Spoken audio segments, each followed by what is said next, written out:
selamat pagi. Kembali lagi dengan aku, Naomi Dian Angelita Sitompul dengan NIM L1A1191068, mahasiswa Kehutanan Fakultas Pertanian Universitas Jambi.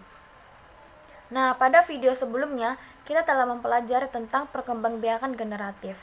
Pada video ini, kita akan mempelajari tentang perkembangbiakan secara vegetatif. Selamat menyaksikan. Untuk perkembangbiakan vegetatif alami terdiri dari tunas, umbi, geragi atau stolon, dan rizoma. Sedangkan untuk perkembangbiakan vegetatif buatan terdiri dari cangkok, stek, menyambung atau grafting. Pada video kali ini saya akan menjelaskan tentang berbagai bentuk yang saya sebutkan tadi. Mari kita pelajari satu-satu. Sekali lagi kita harus mengetahui pengertian tentang perkembangbiakan vegetatif alami, yaitu perkembangbiakan secara tidak kawin pada tumbuhan yang terjadi dengan sendirinya tanpa bantuan tangan manusia. Pertama ada tunas. Tunas adalah bagian tumbuhan yang baru tumbuh. Jika ditanam, tunas akan tumbuh menjadi tumbuhan. Tunas yang baru tumbuh tersebut disebut sebagai tunas adventif. Sedangkan bertunas adalah bentuk reproduksi aseksual, di mana organisme baru tumbuh pada satu sama lain. Organisme baru tetap melekat seiring dengan pertumbuhan, memisahkan diri dari organisme induk hanya setelah matang. Nah, karena reproduksinya adalah aseksual, organisme baru dibuat adalah klon dan secara genetik identik dengan organisme induknya. Sebuah organisme baru dari hasil atau kuncup pada orang tua.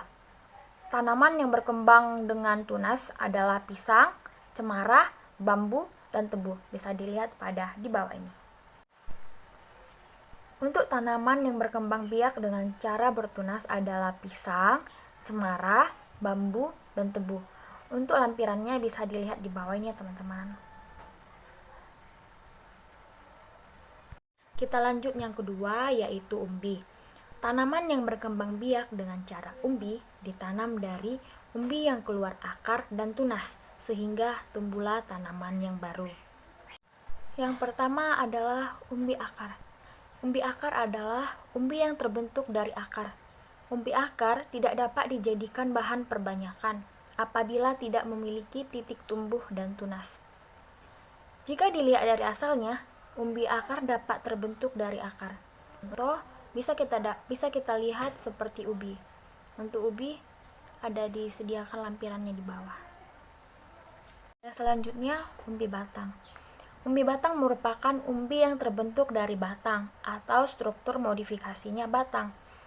Dan umbi batang mampu memunculkan tunas dan akar, sehingga kerap kali dijadikan bahan perbanyakan vegetatif oleh manusia. Untuk contoh dari umbi batang adalah kentang.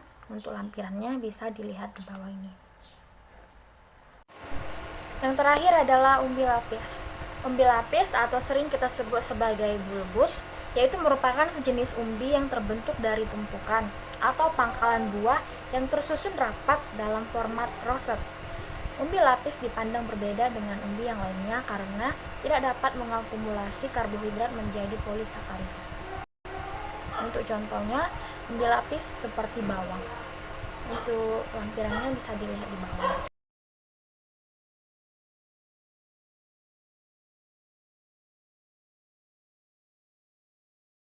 Nah, dari ketiga umbi tersebut sudah terlihat perbedaannya dengan jelas. Jika dia umbi akar, umbinya terbentuk dari akar. Jika dia umbi batang, umbinya terbentuk dari batang. Dan jika dia umbi lapis, umbinya terbentuk dari lapisan atau tumpukan daun. Secara keseluruhan, hal yang paling mencolok perbedaannya yaitu di mana umbi lapis memiliki perbedaan antara umbi batang dan umbi akar, di mana umbi lapis tidak dapat menghasilkan karbohidrat menjadi polisakarida.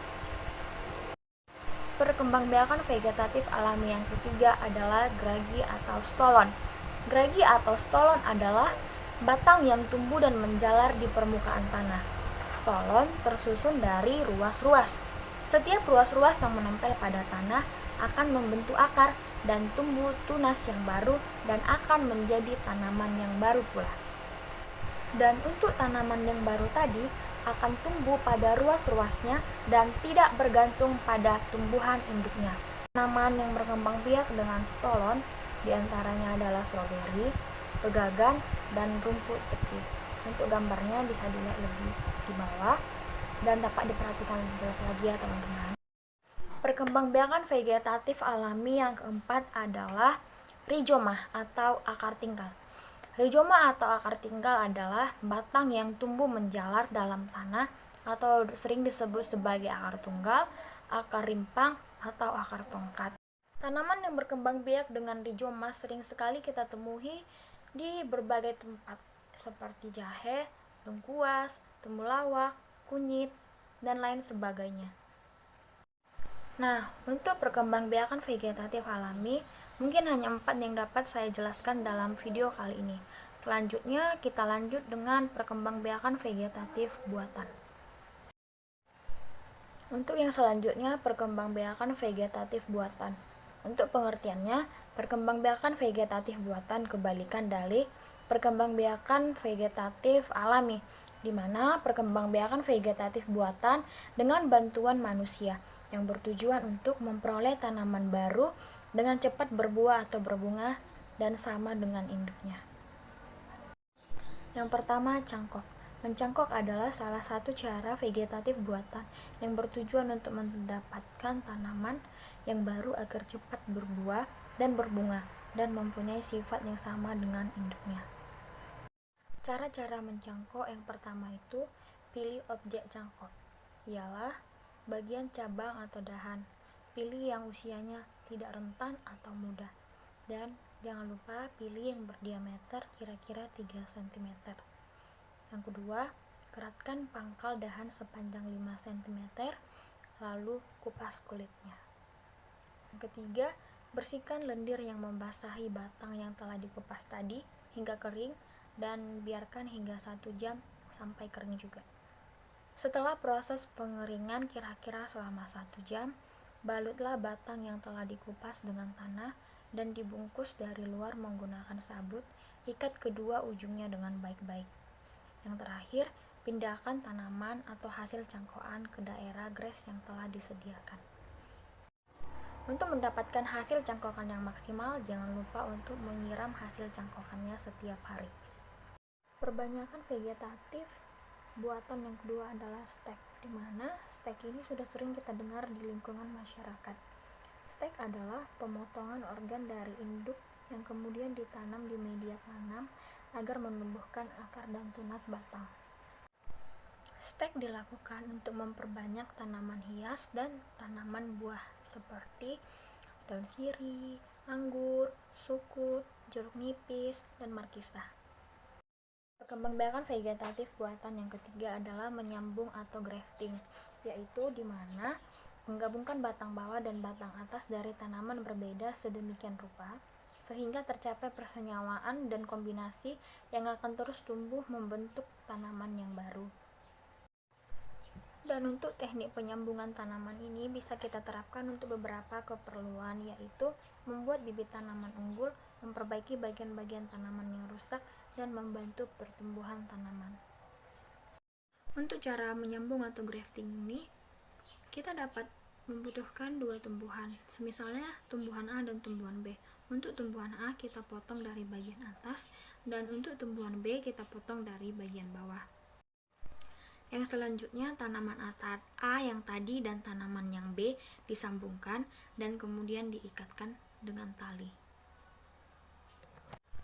Penyambungan atau grafting pada tanaman ini biasanya dilakukan pada 2 varietas yang berbeda tetapi satu spesies yang sama. Tetapi juga kadang-kadang dilakukan oleh varietas yang berbeda, spesies yang berbeda, tetapi memiliki famili yang sama. Sebagai contoh penggabungan 2 varietas berbeda dengan spesies yang berbeda dan famili yang sama, yaitu mangga dengan Mangifera indica dan kueni Mangifera odorata. Kelebihan dari perkembangbiakan vegetatif yang pertama yaitu sifat tanaman sama dengan induknya. Perbanyakan tanaman dengan cara vegetatif memungkinkan orang untuk memiliki tanaman dengan sifat dan karakter yang dikehendaki, yaitu sama dengan induknya. Yang membedakan antara perbanyakan generatif dan vegetatif adalah pada perbanyakan generatif terjadi penyatuan sifat yang dimiliki oleh induk jantan maupun betina. Penyatuan terjadi pada saat pembuahan di mana inti sel telur dan bersatu dengan inti spermatozoa. Hal ini akan menghasilkan tanaman baru dengan sifat yang berbeda satu sama yang lain. Untuk keuntungan yang kedua adalah cepat menghasilkan buah. Tanaman hasil perbanyakan vegetatif, misalnya cangkokan, akan lebih cepat menghasilkan buah. Berbeda jika diperbanyak dengan biji akan membutuhkan proses dan waktu lama untuk menunggu tanaman ini berbuah. Keuntungan perbanyakan generatif. Keuntungan perbanyakan vegetatif yang kedua yaitu cepat menghasilkan buah. Tanaman hasil perbanyakan vegetatif, misalnya mencangkok, akan cepat menghasilkan buah. Berbeda jika tanaman diperbanyak dengan biji, akan membutuhkan proses dan waktu lama untuk menunggu tanaman ini berbuah. Yang ketiga, perbanyakan dapat dilakukan kapan saja. Untuk memperbanyak tanaman yang diinginkan dapat dilakukan lebih cepat dan tidak perlu menunggu tumbuhan induk berbuah. Artinya, dapat dilakukan lebih cepat dan dilakukan kapan saja. Kelebihan perkembangan vegetatif ada juga kekurangannya. Yang pertama, mudah tumbang. Tanaman dari hasil perbanyakan vegetatif umumnya memiliki akar yang tidak kuat karena kurang panjang dan kurang mudah tertanam ke tanah sehingga mudah tumbang ditiup angin kencang. Yang kedua, sedikit keturunan baru. Perbanyakan vegetatif hanya menghasilkan tanaman baru yang terbatas, tergantung berapa sanggup orang memperbanyaknya. Namun perbanyakan generatif mampu menghasilkan banyak individu baru. Yang ketiga, induk tanaman menjadi terganggu. Perbanyakan vegetatif seperti stek dan cangkok yang terlalu sering pada ranting tanaman induk akan menyebabkan pertumbuhan tanaman induk terganggu sehingga produksinya menurun dan mati. Terima kasih sudah menyaksikan video ini. Semoga video ini bermanfaat untuk kita semua. Terima kasih.